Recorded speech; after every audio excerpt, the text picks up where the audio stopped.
psychologically,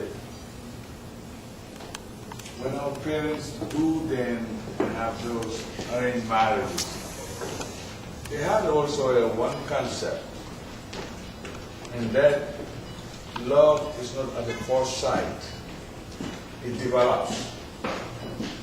And most of the time, because I was once married into an arranged marriage, and I'm going to lie about it, in the beginning I didn't like it, because I had someone whom I was seeing. But I went along, but it turned out, like they said, it develops pending you are able to find a compatible partner. But it does develop, it's not at the first sight. And that's one thing that the parents in those days, and even anywhere in this world, why people make love, arranged marriages. You can't see somebody overnight and just, that's infatuation or whatever you might call it. It develops.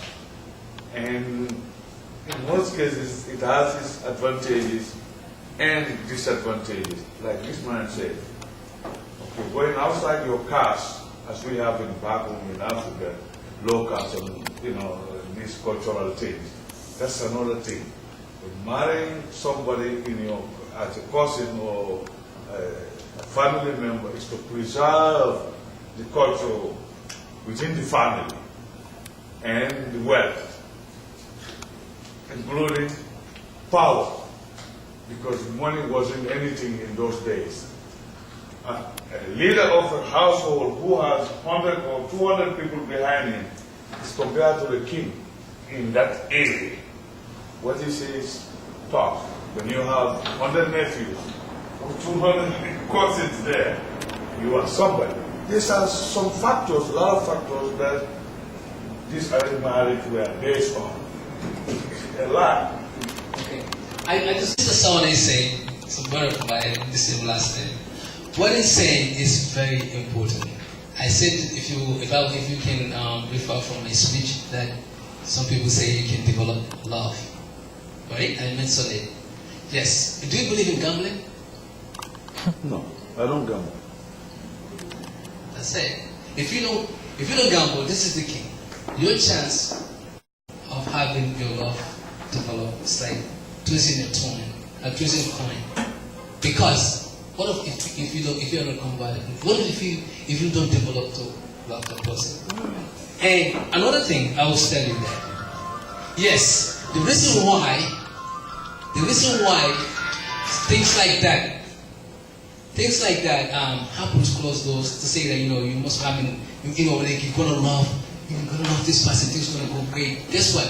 Because people who fix the marriage, you have no power to divorce. If you have no power to divorce, why not stay? If you have no control to move out of that marriage, once your parents are alive, or your community, what are you gonna do? You're gonna force yourself to accept it, to develop love. But that love is totally different from the one you choose yourself. Mr. Conde? Shed light on this gentleman's comment, please.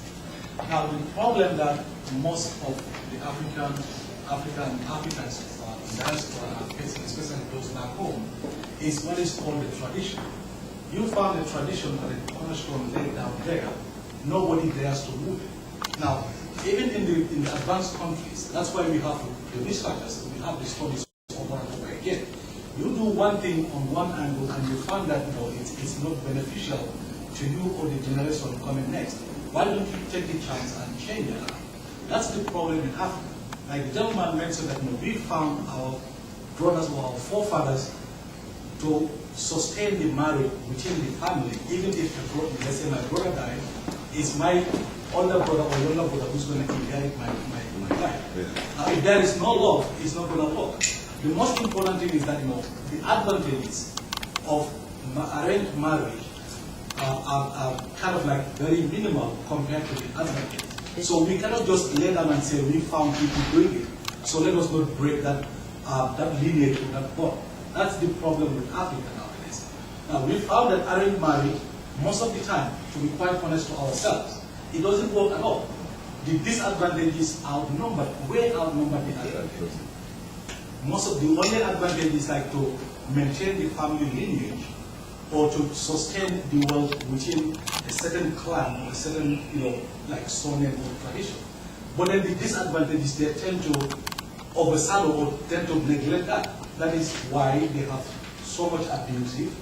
That is why most of the time people are going to go get, 2 or 3 wives. By the way, having 2 or 3 wives is nothing to do with African tradition. It's the Islamic religion that came down with it from the northern part of Africa coming down to West Africa. Those who don't know, even some of the people at Face University, by the way, I attended the same Face University in Mombasa. We went to the same high school back home, and then we met at Face University at the same time. Now, most of the time we have a society called ASAP, African Students at Face. We always have people on a debate on symposium. They married, but having 2 or 3 wives is nothing to do with the African culture. It's the Islamic religion that comes with it, and it's all explained as to why you are allowed to marry 2 or 3, 4 wives. It happened in Saudi Arabia, and Saudi Arabia is not Africa. In Pakistan, it's happening, and it's not Africa. So it's people who don't know think that it's the African tradition. But to be quite honest with you, ladies and gentlemen, the arranged marriage, we've seen it fail so many times. If we're not going to be honest to ourselves and lay down the fact, it's always going to be a problem that's going to come down the hunt, not us maybe, but our generation. So in brief, to tell you the truth, it doesn't work. The disadvantages are way higher than the And that's what Mr. Koto said, and that's laying down the fact, that's what this book is just doing. So, Mr. Koto, thanks for endorsing it. I'm going to choose to differ with his comment and his, I personally disagree with the comment that you guys made. In the sense, when you've looked at the arranged marriages and the disadvantage. So take, for instance, take an example, the Western world, the US, Europe. What's happening? Marriages that are not arranged, a lot of times, how do they end up? Divorce. Our arranged marriages in Africa, a lot of times, the reason why there's issues is because either the husband is 50 and the girl is 18, and you know that's not going to work. But when you look at in a lot of scenarios where